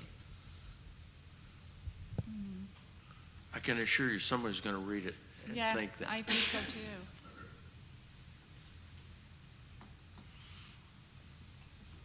And we'll see it at some city council meeting requesting to speak. I think we should extend that 12 months. I mean, like I said, I don't think we could make it. But if you did it every 5 years, It would would- it take that much time? If you did it every 10, would it? take Exactly. that Right, much exactly, time? Yeah. exactly. So you might be able to if you stayed on Yeah, top but of the project. Right. You said the last charter was before sunshine? It's been a while. Yeah, it would have been right around the same. It would have been right around the same time, because I think the charter was last reviewed. It was 87, and I think the Sunshine Law came about in the late 70s.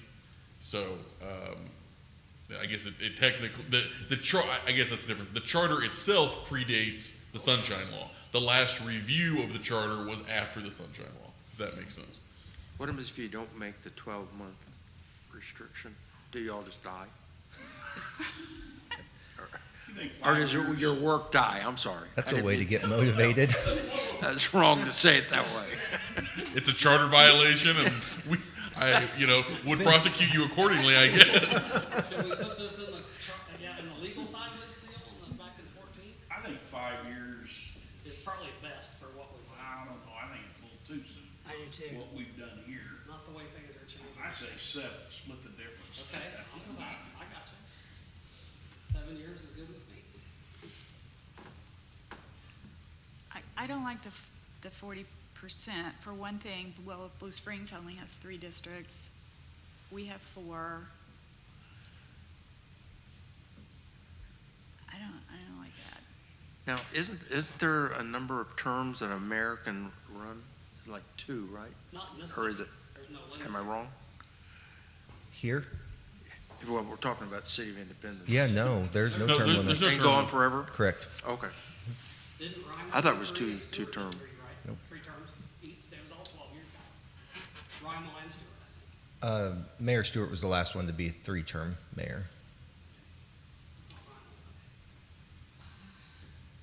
What was the process to get us here? Yeah, I Do you have a mean, problem with that process?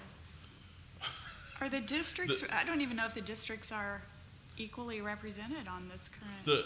The process to get you all here was complicated. Yeah. It was ranked voting, wasn't it, or something? Yeah, there was it took a lot of work to get you guys here. Let me just say that. I'll let Mr. Walker opine further if he wants to. We do need to be more clear then, in the charter, how you select. All I can do is laugh. I think having,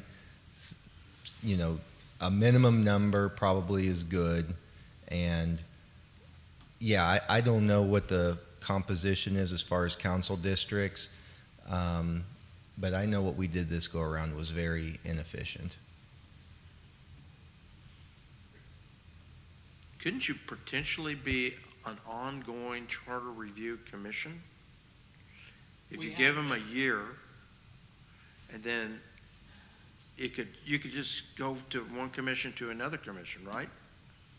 If you're reappointed, I mean, in theory, if you recall, and I don't remember, you all had initial terms that expired, I want to say in May, No, it was August. August, because that was 1 year from Oh, okay. when you were created. So, I mean, the council can always, well, and again, you all didn't get to, it took from August until, our first technical meeting was in January, the first substantive meeting was in February. So it took, again, a while to get you all here, which is why, the terms had to be extended. But in theory, that could happen again at any point in time where, because these are what we call, ad hoc commissions or ad hoc committees, whereas they're not standing. Right. They're not there all the time. But if there was a lot of work to be done, or again, the council could always create that by code if it wasn't in the charter. If it wanted to have, an ongoing charter review commission that met once a year to review that, it could do that in the code. What this is just setting is the minimum for what to do, which has obviously been an issue because, again, it hasn't been done in 40 years. That's a big difference, 40 years versus 5. Sure, and Yeah. that's why, I think, because the idea is obviously, things could change every 5 or 10 years, but then you're putting, it's not this just sort of almost insurmountable work that you all have taken on. It's okay, this needs to be tweaked and this has changed, and so, and it's more manageable, not just from the commission standpoint, but again, we haven't even gotten to what this is gonna look like when it goes to the voters. That in and of itself is a whole different discussion in terms of, Sure. how it's broken up and what, and that, you talk about overwhelming. Yeah, So, that's not, in this case, we don't have a choice. It's going to, how to do it. But ideally, it would be little changes more frequently every 5, 7, Right. 10 years instead of these huge sort of changes and corrections every 40 years. Well, I still think, if we're gonna set the maximum number of commission members per district, I don't like 40%. You don't. I think it like- should be more equal. You don't have a problem? I don't like 40%. That would really, if you had 40% of us were in the first district, It'd be a dream. it would, It would be a dream. yeah. I could And get what also, I I want think 12 when I want months it. is too short. But I I would think be there the king of the should world. be. So let's go back to, do we want this entire wording in our charter? Or do we just want to say every 5, 7, 10 years? Would you prefer it be so many per district? Then we have to look at, are we gonna keep I just mean, 4 districts? Maybe just as equal as possible, or some, I don't know, that's kind of vague, but 40% does sound like a lot. again, Blue Springs only has 3 districts, so it's not quite as unbalanced. You could just say that it shall be proportionate to the districts, but that's obviously forcing it to then be, okay, if you've got Even number. even not, right, that's sort of, that, is more restrictive, but it just depends on what your goal is. So move 7.5 years. Something like equal representation from each district. What did Les say? He said equal representation from each district. That's what I'm suggesting, Yeah, right, that makes proportionate sense. to, right, we couldn't, we wouldn't want to put in there, it's got to be this from this, because obviously the number of districts can change. But essentially, what you could do if you wanted was to require that it shall be, no fewer than 8, if you go off what we have now, I never see us having fewer than 4 districts. So you could say, it shall have no fewer than 8 members and shall be, who shall be selected equally from the number of districts or something like that.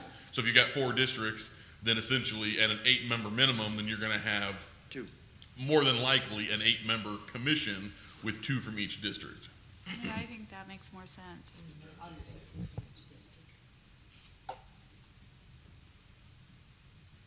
And I think the council should be making that decision on how many to appoint.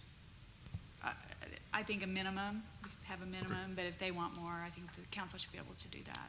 If you want, given the time, we can bring that back Oh, I didn't realize. with Okay. suggested language next time if you want to. Or- Okay. Or you try, I mean, unless you're trying to push through. Well, originally I was, but now it's almost 7, so no, I'm not. Well, and you still want to talk about the code of ethics item that we've Yeah, got yeah. also. So let's come back, start here. So they're gonna work on 15.2 or 15? Yeah, we'll come back with suggested language on 15.2. Based on the feedback we're hearing right now. Go ahead and look through the rest of it too while you're at it. Well, okay, we'll go ahead and see what else That we, way we got that done. okay, that's fine. We do better work that way. All right. So next week it'll be, we'll start at 15.2. Is that the last?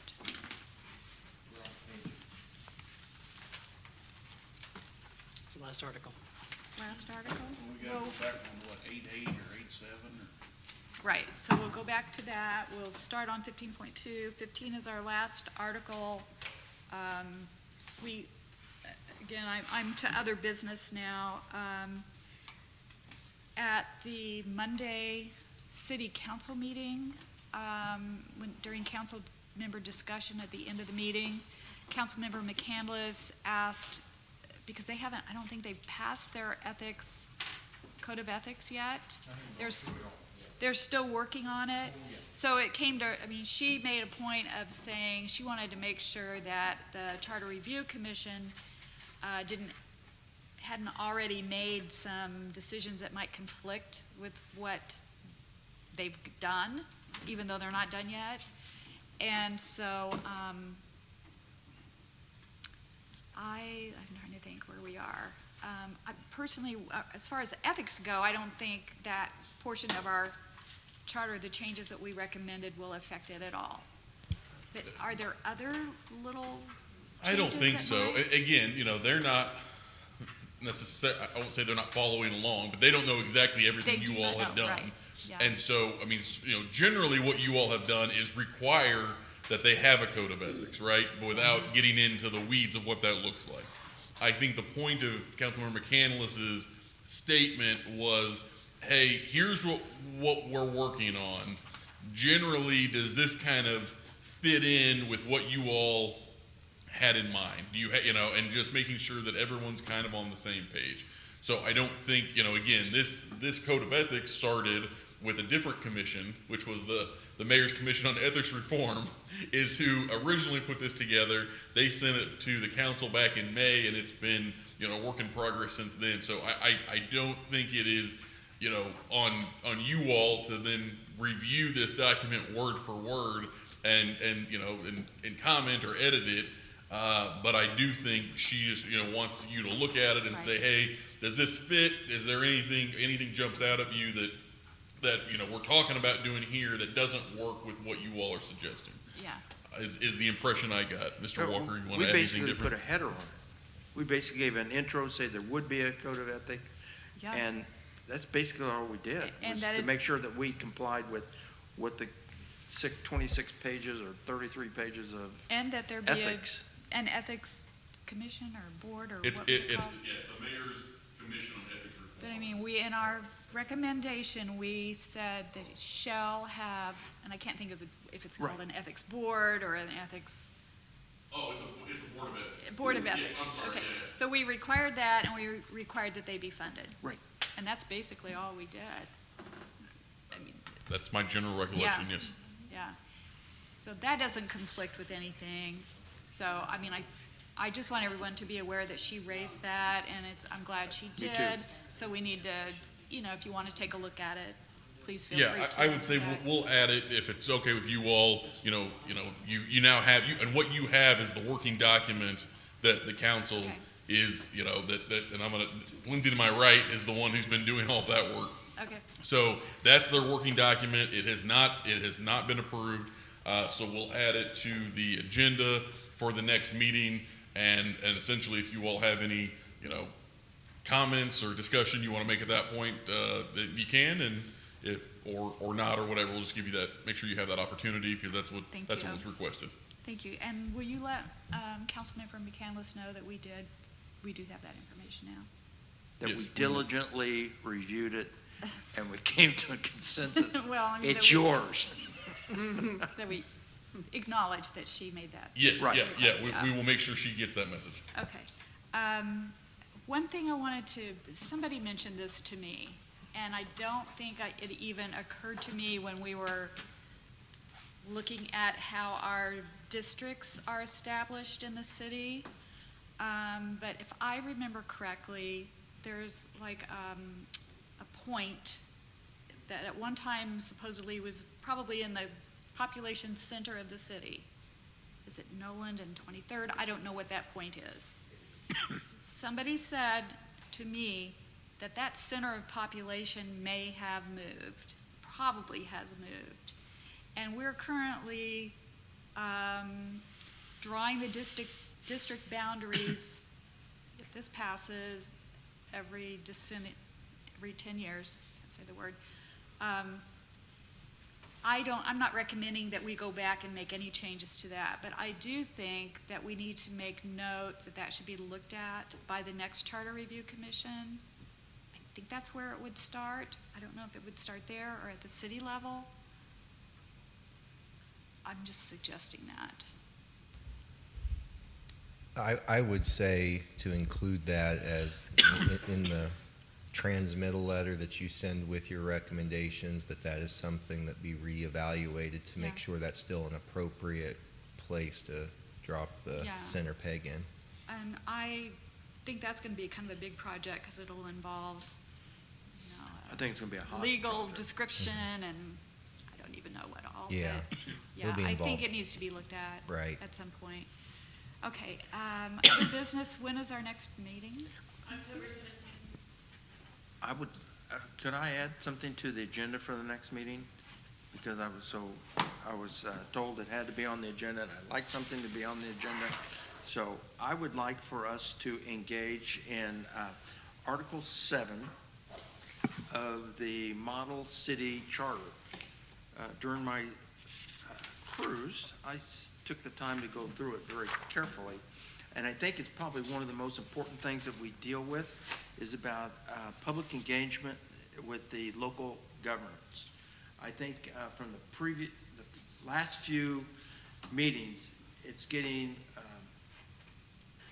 it's not a good place to be at the city council meeting because people are voicing concerns and they don't believe they're being heard. And I think this is a fantastic addition that the Model City group put together. And I really don't know how we would incorporate it into our charter, but if we're going to do something bold, I think that would be something bold that we should Okay, look then at. does anyone have a problem with just looking at the model charter and be prepared to, if you have anything you want to discuss about that, to be prepared to do that at the next meeting? What section was that again? Article 7 of the model charter. I remember, I mean, I read it and I've never seen it in any other charter I've looked at in this area, so I thought it was interesting too. I think it'd be Yeah. it'd be a pain for Mr. Walker, Yeah, I mean, it's just something that we can at least discuss. but I Lindsay. would encourage that. You know, I would actually say I just returned from the International City Managers Association Conference, and there's a renewed focus on public engagement and defending democracy and making sure all members of the community are heard and have equal access. So actually, I think that would be very appropriate for the group to take another peek at before you wrap things up. Yeah, thank you for that recommendation. Lindsay, will you put that on the next agenda? And then our meeting is the 17th. We will finish our first go-through of the charter, and then I think we'll also have a discussion on our next steps after we've gone through it once, because I know we'll need to go back and make little minor adjustments, hopefully. Do you think that should be at our next meeting? Anyone have any thoughts on that? Well, sure, because we have a couple of sections left and that'll hold that left. Yeah, We'll take that time to do Yeah. cleanup. or we can at least start it. Well, I think at least start it. Yeah, Yeah. I mean, we'll definitely put it on the agenda. Again, yeah, I think that makes sense. Is our next meeting Halloween, October 31st? No. It's October 17th. Then after that? No, because that would be a fifth Tuesday. Oh, okay, It'll be in November. so it's the November. That's what I want my cookie. It's gonna be What's his cookie? November 7th, if you keep your current schedule, would be the meeting after the Got it. 17th. Thank you. Okay, Although we would need it. Sorry. That's an election day, will that be a problem? It is an election day. It's not necessarily, however, we will need to check because that is the standing time for the Heritage Commission who meets in this room. They technically have it reserved on the first Tuesday, which is why previously we've had to move this since we've been over here. So we'll have to check on that to see if they're having a meeting or not, and then we'll let you know that on October 17th what your Okay. options are. But is that a election for city also? I mean, No, there are no city offices Okay. on the November election. anyone else have any other business I'm for motion to tonight? adjourn. Well, no other business? I don't think we have any other business. All right, there was a motion to adjourn. Second? Yes. All in favor, say aye. Aye. We are adjourned. Mike? Okay, Mr. Walker.